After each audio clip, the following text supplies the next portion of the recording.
Hey guys, welcome back to Backpocket Game Reviews, and today we're going to cover the worst parts of working at Gamestop, which I will also be doing another video to kind of devil's advocate this, and it'll be the best parts to working at GameStop, but there were definitely a lot of bad parts to it too. So we're going to start off with, normally, if you're a manager, you will be the only person in the store. There's very few days where they normally schedule double coverage. It's normally going to be a weekend day or a day that they presume is going to be really busy, like the holidays, stuff like that. Most of the rest of the time, you're just by yourself. It's really hard to swing in a lunch break, depending on what time the other person leaves.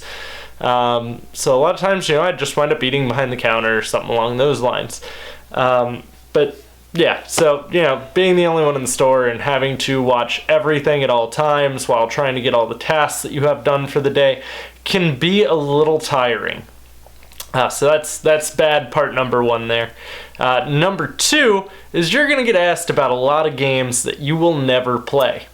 And I'm a gamer. I play a lot of games. I play a good chunk of almost every game. The only problem with that is you're going to have parents that are going to ask you, oh, how's this babysitting mama? Is it really good? What do you do in it? I don't know. Never played babysitting mama. I never had a desire to play babysitting mama. That might be my bad. Could be the greatest game out there. I just don't want to babysit this baby doll that you jam a Wiimote into its back. Came with the baby doll, and it was a game, Wiimote in the back.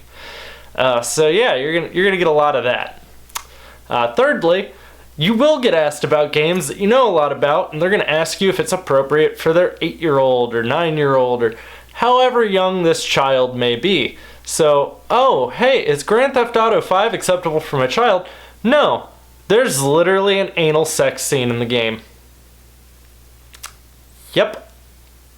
They'll still buy it, and it's gonna be your fault when they say, you sold this to my child. Ma'am, I warned you. I told you what was in there. I didn't even hold back. I blatantly will tell you what is in that game before you buy it. And then you're going to come in and blame me when it was wrong. So that's pretty terrible. Sometimes, people are a little more understanding and they'll just be like, oh God, thank you for letting me know, which is, it's fine. So number 4 is going to be the holidays are a nightmare. Every last single part of the holiday working for GameStop, they are busy. Literally busy. Your shift will feel like it never ends. It will go on forever. Especially Black Friday. Especially if they have like we have this brand new console in stock and we guarantee this many in store. You're going to have a lot of people that are lined up. They're going to have to tell, no, sorry, I'm all out of tickets for that. And then they're going to lose it on you. GameStop doesn't open on Thanksgiving. They open at midnight that Friday.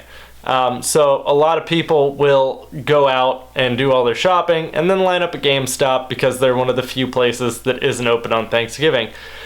Which GameStop will always try to spin that to you as, we care about our employees and yada yada yada. That's not it. GameStop will never approve overtime. They hate overtime. They will not pay holiday pay. They do, it's just not their thing. They won't do it. I'm okay with it. I have no issues with being off on a holiday, but plenty of companies still pay holiday pay whether you worked that holiday or not. So that's kind of one of the crappy things too, is, guess that'd be number 5. GameStop doesn't pay holiday pay. Number 6, you're going to have a lot of theft. You will have to put up with a lot of theft, whether it be shady individuals in the store or actual people that work in the store stealing, both of which you are going to have to deal with pretty constantly. A lot of times you'll have people just try to pick stuff up and walk out the door. GameStop's policy is you are not to interfere with them going out the door. You're not allowed to touch them. You can say something to them, but that's it. But then you're still held responsible when that item goes missing. That's cool. I have to suffer, but I can't stop them. Yeah, that's wonderful. Employees stealing, if you're a manager, is going to be something you'll have to deal with too. 3 people I know, well, I'm not friends with them, I just know them, and they are no longer with the company due to internal theft issues. There's going to be a lot of different ways you'll catch it, and a lot of people think they're sneakier than what they think they are, and they're not. Number 7, right? I'm on number 7. Even if I'm not, we're going with this as number 7. So number 7 would be, you're going to throw out a lot of stuff. There's going to be times where there's just games and stuff where you're like, oh, but GameStop feels they're no longer worth it, like Guitar Hero, stuff like that for the Xbox 360, where they're just going to be like, pitch it. It's not even worth it for us. Just get it out of the store. It's taking up space. Fair enough. But you will also, as an employee, have plenty of opportunity to pick up great deals because of that, because when they go down in price. But sometimes they will just miraculously go, we're going to take this from $20 to the trash. Kind of uncommon. Not something you'll see more than maybe like once a month. Once a month typically is when we used to do it. But every store is different, especially because the district manager has to be there to defect out all that stuff.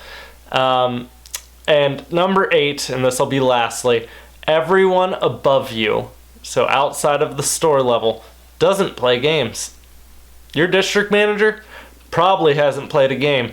My district manager, when I was there, hadn't worked in a store since the Super Nintendo was the golden console. He sold so many pre-orders for the PlayStation, the original PlayStation, that's what got him his spot as a district manager. He didn't play games at all, ever. It wasn't something he did. The only game he could have talked to you about was Animal Crossing because his daughters were obsessed with it. He was a nice guy. I have no issues with who my district manager was. He was a pretty cool guy. He was great with me. Yeah, no one there. Don't even bother yourself trying to start a conversation about games when they're in there because it's pretty much pointless. And actually, I am going to add one to this that I would have forgotten about. Number 9. They care about numbers. They want you to get at least 15% reward signups per day. They also want you to be at 15% reservations per day. They also are going to want you to get like 15% GPGs per day. So they're going to want you to push whatever reserve game that they're feeling like you should push. A lot of times you can pick your own. Doesn't really matter. They're not going to really look into what you're reserving. They're going to look into the fact that you're getting reserves. And then secondly is the Power Up Rewards card. They're going to watch that like a hawk because that's their big thing. They want you to push that because the more people that sign up, the more likely they are to come back and spend more money in your store. Some people don't want it. Some people will trade enough to where it'll actually get them more than what it would cost them to get it because you get more on trade. And then thirdly, GPGs, game protection guarantees, that's warranties on the discs themselves. If you have kids, it's great. If not, some people take really good care of their discs, so it's essentially pointless to pitch it to them. The Xbox 360 was the easiest one to honestly pitch it on, and that's just because sometimes if you move the console, it was going to burn ring the disc. That's that deep disc-like groove in the bottom. Yeah, that won't come back out. Once that's there, it's in there forever. But guys, that's the worst parts to working at GameStop. If you like this video and you want me to do more GameStop content, be sure to drop a like on the video. Also, hit that subscribe button. I really like more subscribers. I would like this community to grow more. And I'll see you soon. Thanks!